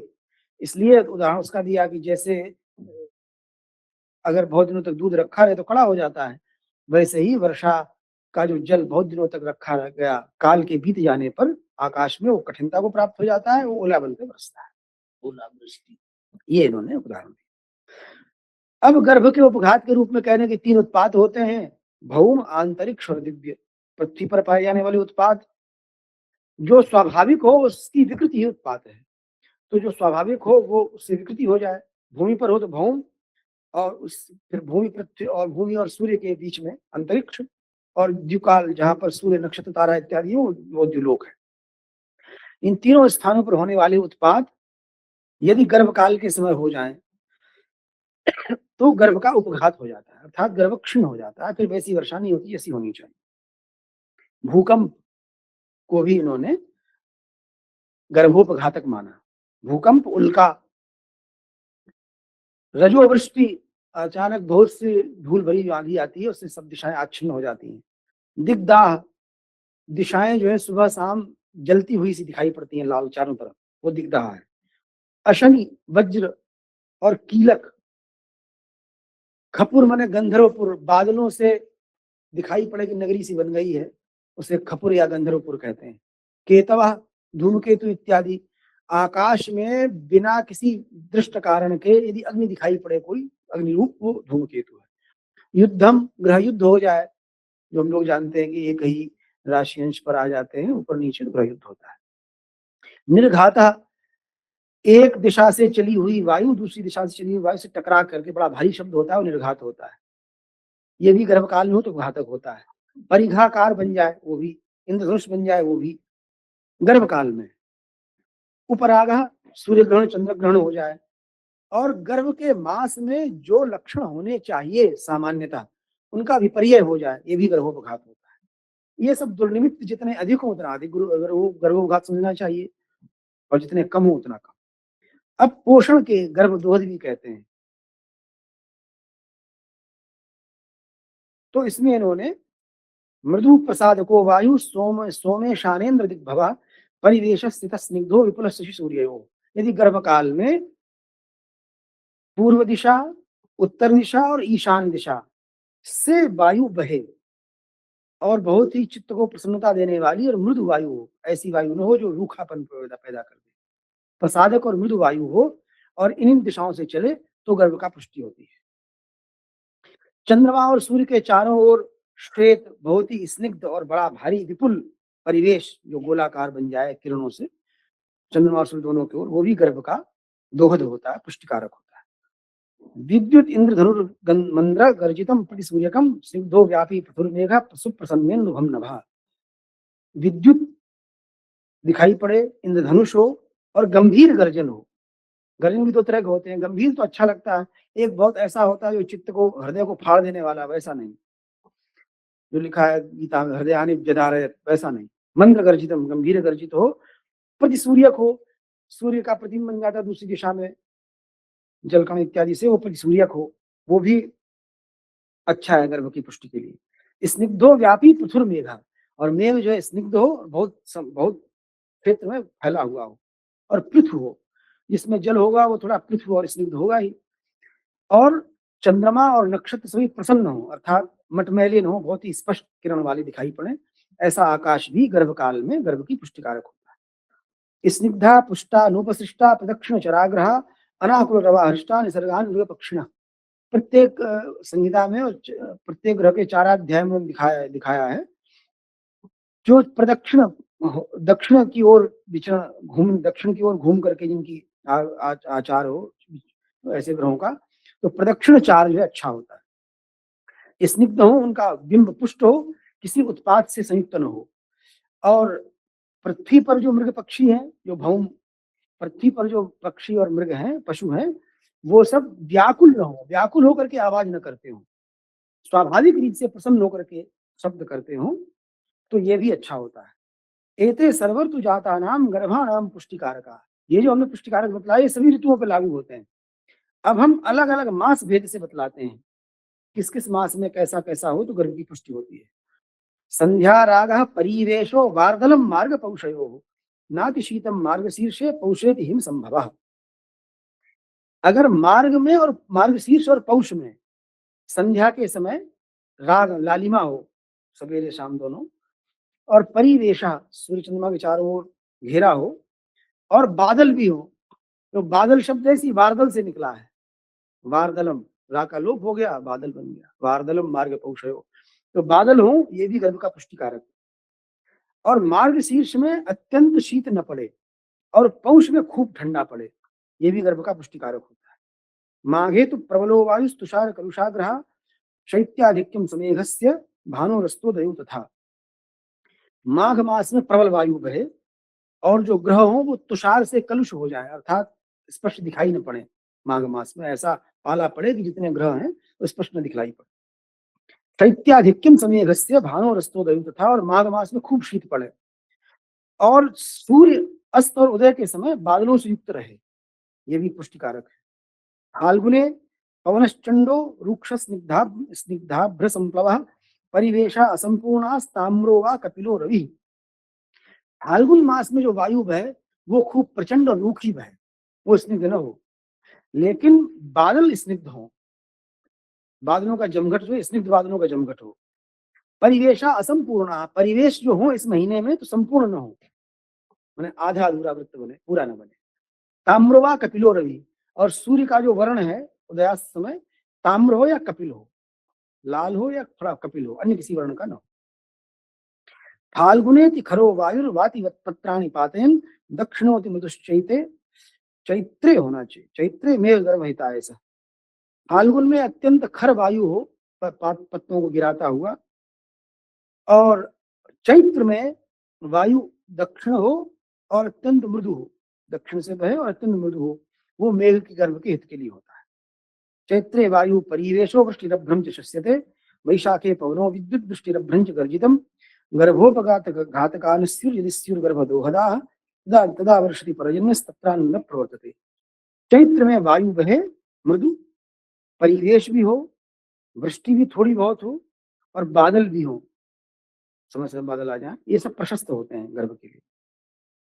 वैशाख में पवन हो, बिजली हो, चैत्र में बिजली न हो, वैशाख में बिजली चमके, थोड़ी वृष्टि भी हो और बादल भी दिखाई पड़े और गर्जना भी हो, ये अच्छा होता है। बस यहीं आके रुक गए क्योंकि इतना ही गर्भ है। अब कहा कि यदि गर्भोपघातक न हो और गर्भ के उपक्रम और गर्भ के पुष्टिकाल में गर्भ दोहद हो तो पर्जन्य वर्षा होती है और आनंद खूब होता है। इस तरह से इन्होंने 4 भागों में बांट करके गर्भधारणा, गर्भ पुष्टि, गर्भ दोहद, गर्भोपघातक, ये न हो तो वृष्टि होती है। तो इस प्रकार से मैं इसको अब संपन्न करता हूँ। ये मेरा गर्भाध्याय था। आप लोगों ने धैर्य से सुना, धन्यवाद। बहुत बहुत धन्यवाद सर, आपने गर्भाध्याय के अनेक विषयों को यहाँ उपस्थित किया और गर्भ धारण के जो भी लक्षण ओझा जी ने प्रस्तुत किए हैं उसका बहुत सुंदर विवेचन प्रस्तुत किया। मैं शंकर शिक्षायतन की ओर से आपके प्रति बहुत बहुत आभार प्रकट करता हूँ।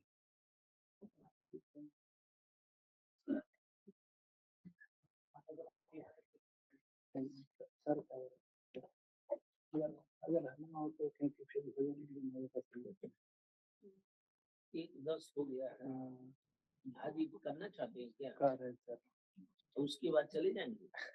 अगले सेशन में सर का है। अच्छा दोपहर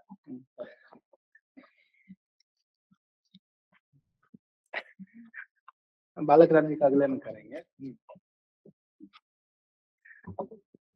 हमारे बीच उपस्थित हैं श्री लाल बहादुर शास्त्री राष्ट्रीय संस्कृत विश्वविद्यालय नई दिल्ली के न्याय विभाग के आचार्य professor Mahanand Jha sir.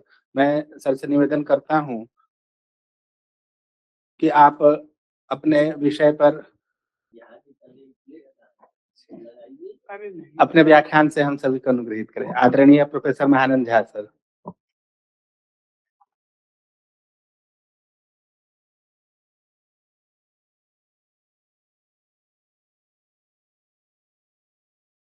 Sir का पहले हम स्वागत करते हैं। विमल जी अंग वस्त्र से स्वागत कर रहे हैं। विष्णु।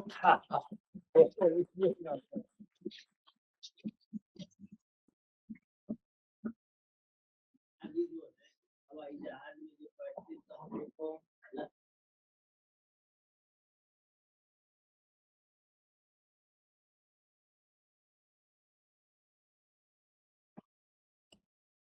हवाई जहाज वाला देखिए कि नहीं फेसबुक पर मैं नहीं, फेसबुक पर नहीं है, फेसबुक पर मैं नहीं।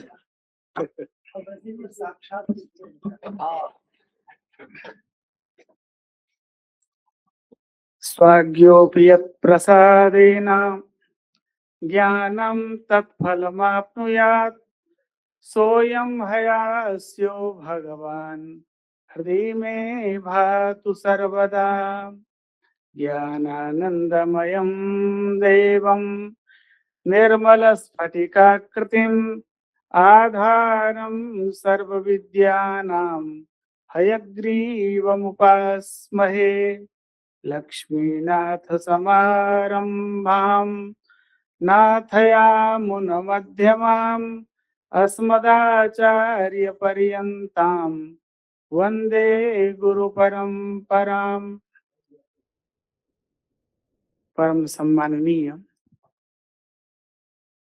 कादम्बिनी नामक जो शोध संगोष्ठी आयोजित हुई है द्विदिवसीय, इसके द्वितीय दिवस में अध्यक्षता कर रहे हमारे अग्रज प्रोफेसर सुंदर नारायण झा जी, शंकर शिक्षा यतन के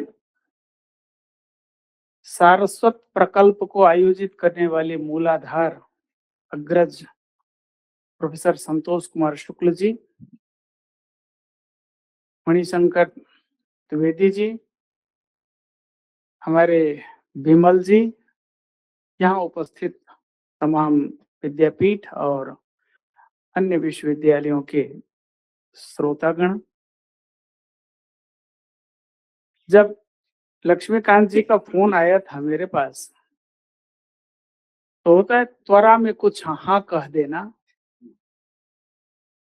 तो शंकर शिक्षा यतन से पुराना संबंध है और यह संबंध एक सारस्वत संबंध है, इसलिए मैं मना नहीं करता। लेकिन बाद में पता चला यह कादम्बिनी ग्रंथ को लेकर के है।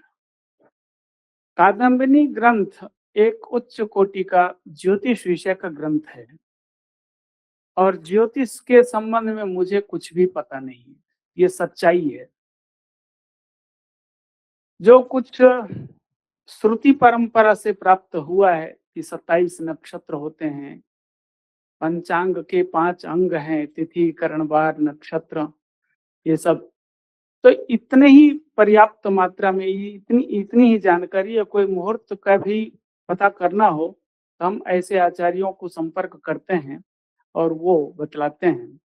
फिर भी मैं जो कुछ भी इसको देख पाया उतने में केवल 5 मिनट का समय लूंगा और विषय दिया गया है माघ मास में वृष्टि विचार। आज के क्लाइमेट को देखें तो मौसम विज्ञान फेल है, क्योंकि वह मौसम की पूर्व सूचना तो देता है लेकिन उसके उलट रिजल्ट आता है। और इसका मुख्य कारण है मानव समाज के द्वारा प्रकृति के साथ दुर्दांत अपराध करना और इसी अपराध के कारण प्रकृति भी अपना नियम बदलती है।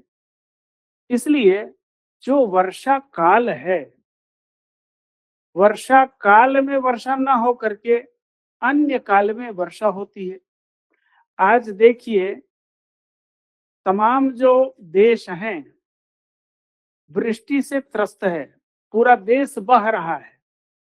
कहीं अत्यधिक बर्फबारी हो रही है, कहीं अभी भी गर्मी है।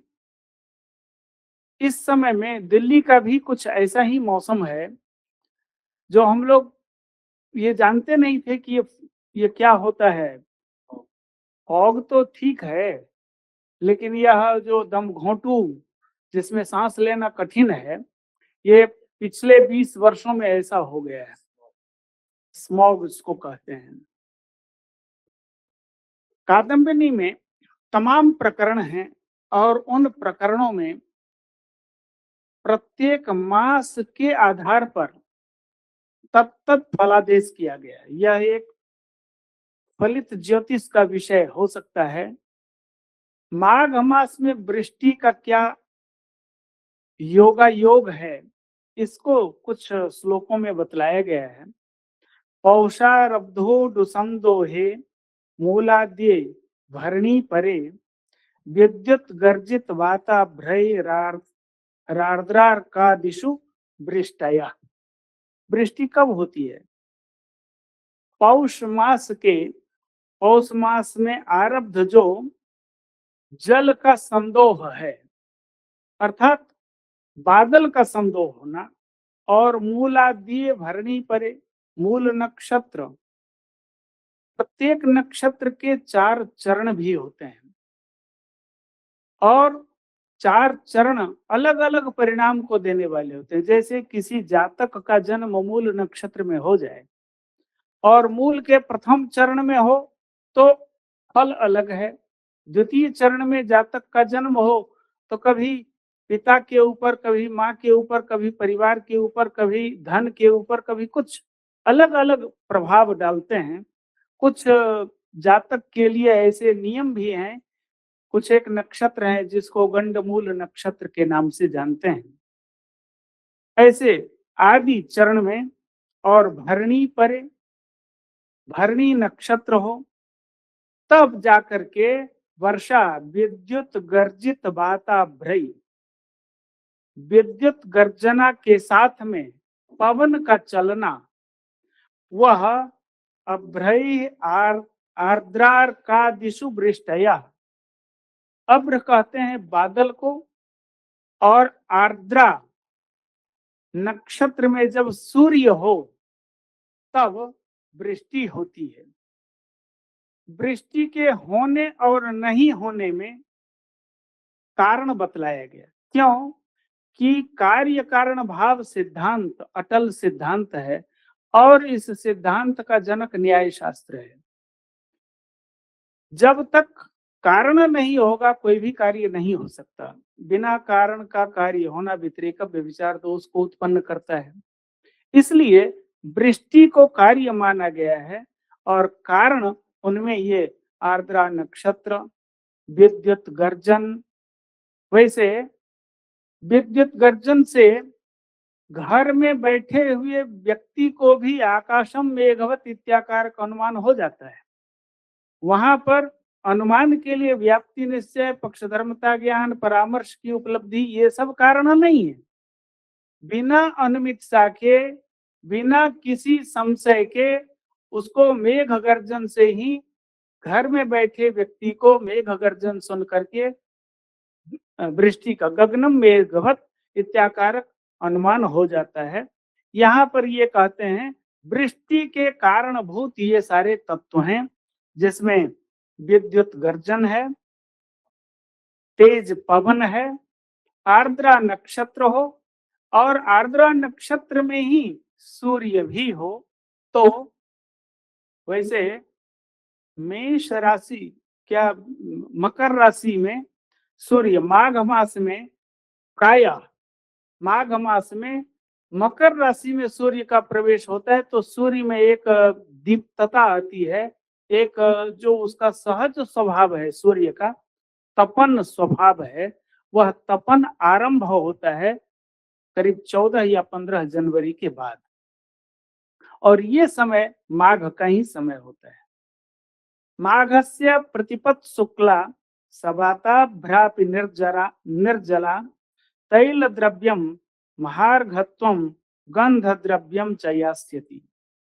माघस्य प्रतिपत् शुक्ला, माघ मास है और 16 तिथियों में एक तिथि प्रतिपत् तिथि है।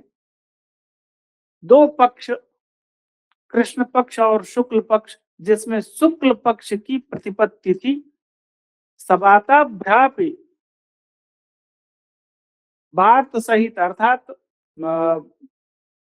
जो पवन है उसके साथ में जब मेघ चलता है, बादल का गमन होता है, सबाता भ्रापि निर्जला, और इतना होने के बावजूद यदि बारिश न हो तो तब क्या रिजल्ट आता है?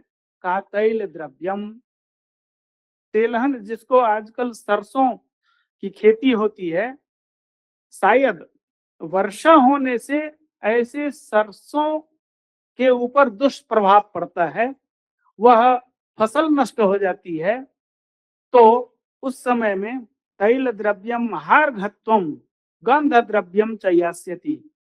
तैल द्रव्य में महार्घता आती है, अर्थात उसकी फसल बहुत ज्यादा होती है, अच्छी फसल हो जाती है, और गंध द्रव्यम च यास्यति।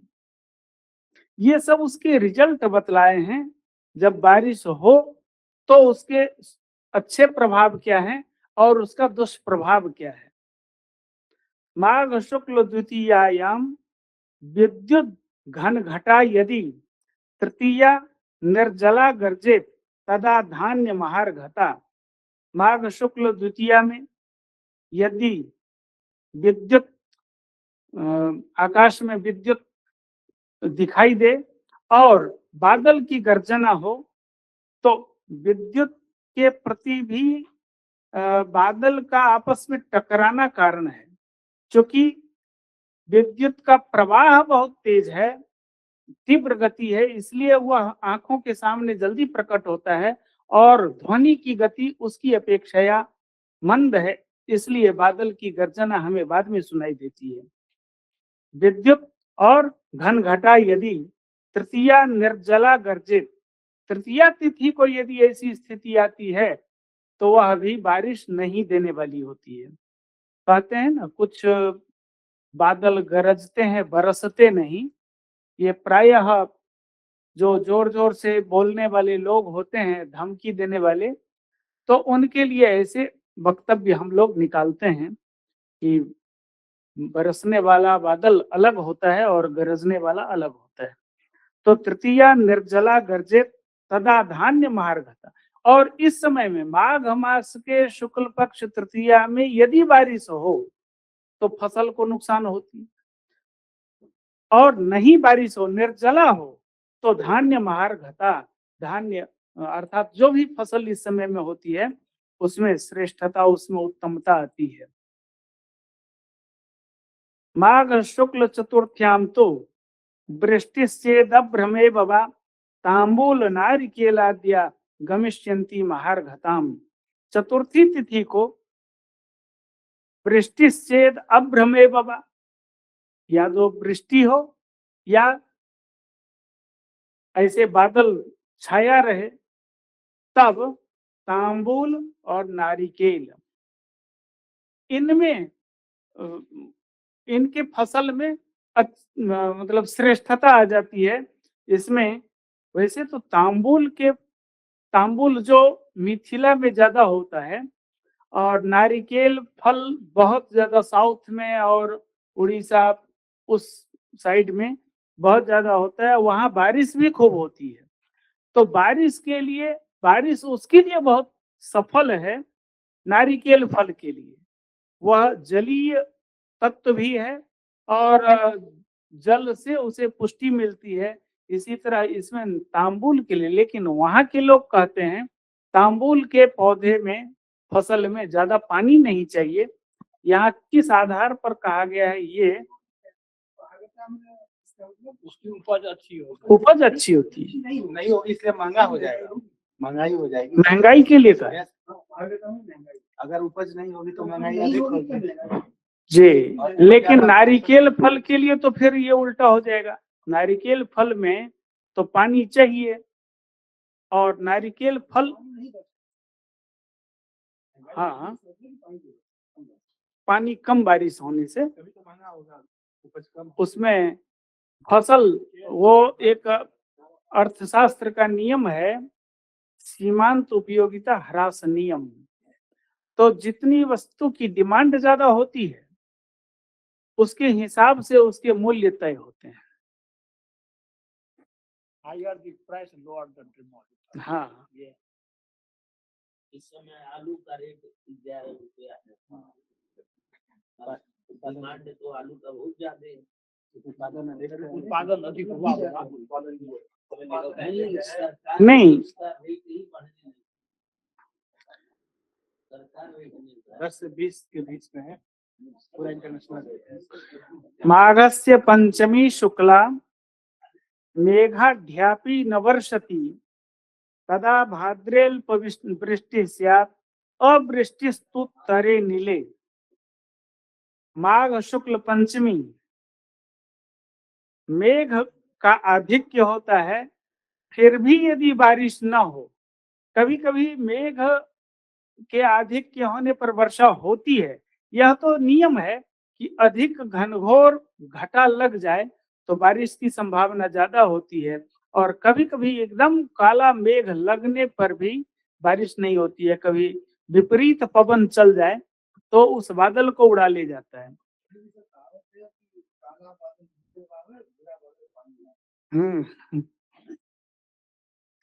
लौकिक जो ग्रामीण इस तरह की लोकोक्तियां हैं वो अनुभव पर आधारित है, और वह अनुभव बहुत वर्षों के अनुभव से ये लोकोक्तियां उत्पन्न हुई हैं, इसलिए वो सार्थक होती रही हैं।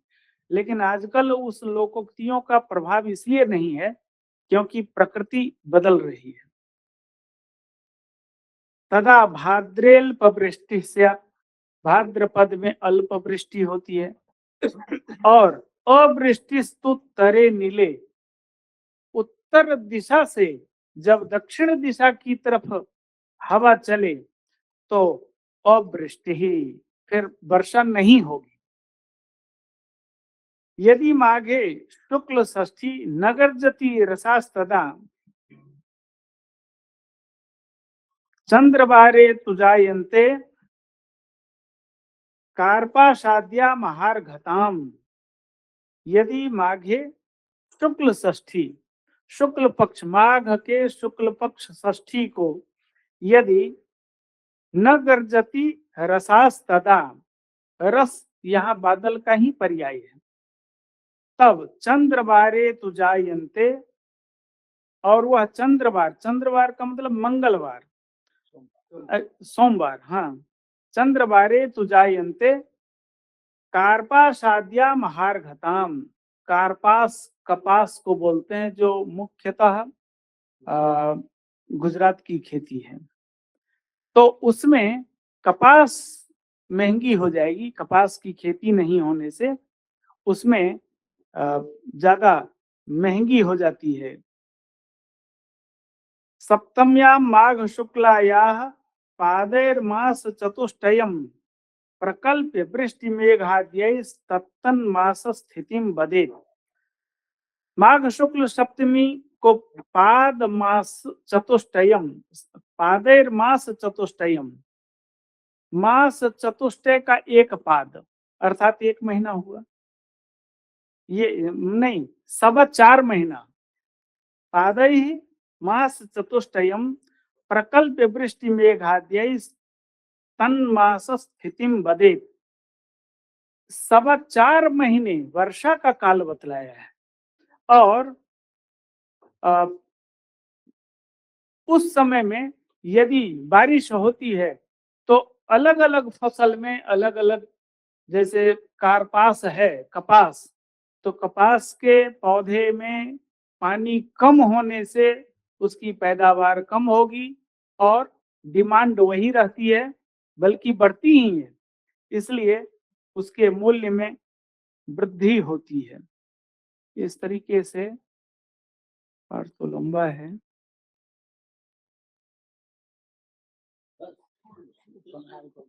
हो गया डेढ़ तो बन गया। तो इतना कह करके, हालांकि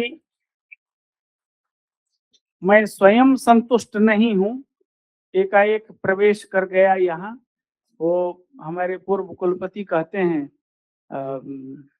शिव पूजायाम अन्यथा प्रवेशा, तो वही है। धन्यवाद, आपने अवसर दिया है और इस ग्रंथ को मैं देखूंगा। बस कार्य कारण भाव मैं दिखा रहा था, वही हमारा वक्तव्य था। धन्यवाद।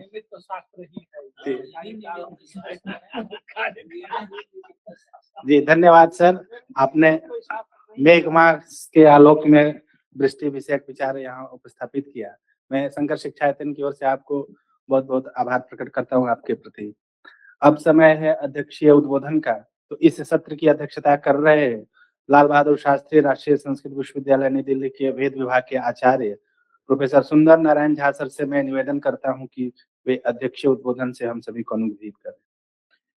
ओम रामाय रामभद्राय रामचंद्राय वेधसे रघुनाथाय नाथाय सीतायाः पतये नमः। इस सभा में विराजमान इस शंकर शिक्षा यतन न्यास के समन्वयक और हमारे अग्रज प्रोफेसर संतोष कुमार शुक्ला जी, हमारे वैसे कार्य की स्थिति से अग्रज ये हैं, आयु में थोड़ा मैं बड़ा हूँ, तो अभी जो जिनका वक्तव्य हुआ है प्रोफेसर महानंद झा जी, कुलदीप कुमार जी, डॉक्टर नवीन जी, विमल जी और हमारे जो सहयोगी हैं शंकर शिक्षा यतन न्यास के मंच संचालक और विष्णु महापात्र जी, विष्णु शंकर महापात्र जी और हमारे सभी उपस्थित छात्रगण, ऑनलाइन जुड़े हुए जो अभी पत्र वाचन भी किए हैं, निगम पांडे जी, पंकज व्यास जी, प्रवेश व्यास जी, तो आप सबको हम लोगों ने सुना। हमारे जो उपस्थित छात्र वृंद हैं उन्होंने इसका रसास्वादन किया। इस सत्र में कुल 6 पत्र वाचन हुए हैं। सभी श्रेष्ठ पत्रवाचकों का पत्र वाचन हुआ है और सभी ने अपने मार्मिक उद्बोधन से हम सबों को आप्लावित किया। सबसे प्रथम वक्ता थे डॉक्टर निगम पांडे। आपका विषय था राशि चक्र योग के आधार पर वृष्टि का पूर्वानुमान। उसके अंतर्गत आपने मिथुन राशि में मंगल, बृहस्पति, तुला पर शनि हो, कर्क में बृहस्पति, सिंह पर शुक्र, तुला पर शनि हो तो वृष्टि नहीं होगी, इस तरह की बातें कही। सिंह पर शुक्र हो, तुला पर मंगल, कर्क पर बृहस्पति हो तो तेज वायु धूल अधिक होती है। ये सब बातें जो कादम्बिनी ग्रंथ में ओझा जी ने प्रतिपादित किया है उसके आधार पर उन्होंने, और कुछ बृहत संहिता और अन्य ज्योतिष शास्त्र के ग्रंथों का उद्धरण भी उन्होंने प्रस्तुत किया था। दूसरे वक्ता थे डॉक्टर कृष्ण कुमार भार्गव जी। आप ऑनलाइन थे तिरुपति से। इनका विषय था सूर्य किरणों के आधार पर वृष्टि विज्ञान। उसमें रविकराध्याय इनका था मूल रूप से विषय। उसमें 75 श्लोक हैं। उन श्लोकों के बारे में इन्होंने बढ़िया पीपीटी के द्वारा प्रेजेंटेशन प्रस्तुत किया। बहुत अच्छा प्रस्तुति, बहुत अच्छी प्रस्तुति थी। कुंडल के प्रकारों को बताया, सूर्य किरणों के जो 7 प्रकार हैं उसको बताया, सचित्र उपस्थापन किया। तीसरे वक्ता थे डॉक्टर नवीन पांडे जी। आपका विषय था कादम्बिनी वृष्टि विद्या बोधक निमित्त शास्त्र। इसके अंतर्गत आपने पर्यावरण विज्ञान को समाहित करते हुए मेघदूत का भी उदाहरण दिया, आखा रहस्य प्रथम दिवसे इत्यादि। भौतिक, अंतरिक्ष, दिव्य और मिश्र जो निमित्त हैं उसकी चर्चा की, उसका वर्णन किया। मार्गशीर्ष से फाल्गुन तक शीतकाल में गर्भ होता है ऐसा प्रतिपादन किया। चैत्र से आषाढ़ तक ग्रीष्म में वह पुष्ट होता है। श्रावण से कार्तिक तक वर्षा में प्रसव होता है। यह सब बातें उन्होंने अपने व्याख्यान में प्रस्तुत किया। डॉक्टर प्रवेश व्यास जी भी ऑनलाइन थे और आपने भी पीपीटी के माध्यम से बहुत अच्छा सचित्र प्रदर्शन किया, अपना व्याख्यान उपस्थापित किया। आपका विषय था ज्येष्ठ मास के संदर्भ में सुवृष्टि की कल्पना। ज्योतिष शास्त्र के संहिता ग्रंथ से कादम्बिनी का संबंध है, ये हम कल से सुनते आ रहे हैं और है भी। किंतु केवल कादम्बिनी केवल बृहद संहिता के आधार पर ही नहीं, कुछ अनुभूत जो ओझा जी का अपना विषय है, कुछ जो वैदिक ग्रंथ हैं, कुछ जो अन्य शास्त्र हैं, उन सभी शास्त्रों को आधार लेकर ओझा जी ने अपने अनुमान और अपना जो अनुभव है उसको इस ग्रंथ में स्थापित किया है। और जैसा कि कल शुक्ला जी अपने अध्यक्षीय उद्बोधन में कह रहे थे कि यह प्रायोगिक शास्त्र है, इस पर हमें डेटा कलेक्शन करना चाहिए। मैं अपने छात्रों से जरूर यह आग्रह करूंगा कि आप इस दिशा में, जो ज्योतिष के छात्र हैं विशेषकर, आप इस दिशा में जरूर सज्ज हो जाइए, ताकि इस ग्रंथ की जो भूमिका है, इस ग्रंथ की भूमिका आज के संदर्भ में कहाँ तक खरी उतरती है यह सिद्ध हो सके। इसका जो सिद्धि है इसकी, यह बिना प्रयोग का होगा नहीं, और यह भार हम सबके कंधों पर है। तो पांचवें जो व्याख्यान करता थे डॉक्टर कुलदीप कुमार जी, आप बड़े दूर से आए हैं हिमाचल से। हिमाचल में बर्फ गिरता है, आप धर्मशाला में रहते हैं। धर्मशाला में सब दिन बर्फ रहता ही है, पहाड़ों पर, वहां ठंड रहती है। धर्मशाला में किसी भी कक्ष में आपको पंखा नहीं मिलेगा, क्योंकि वहां पंखा की जरूरत होती ही नहीं है। रजाई सब दिन ओढ़नी पड़ेगी, कंबल, इतनी ठंड रहती है। वहां से बेचारे इस ठंड में यहाँ तक ठंड झेलते हुए आए हैं। आपका दिल्ली का ठंड का रसास्वादन करने आए हैं। आपका विषय था मेघ का गर्भ निर्धारण सिद्धांत, और आपने बहुत अच्छे ढंग से जो ओझा जी के मत हैं उसको प्रस्तुत किया। बहुत सारी बातें आपकी मैंने लिखी है, सब नहीं पढ़ता हूँ क्योंकि अतिकाल हो गया है। और अंतिम वक्ता के रूप में हमारे बीच पधारे थे हमारे विश्वविद्यालय के न्याय शास्त्र के मूर्धन्य विद्वान प्रोफेसर महानंद झा जी।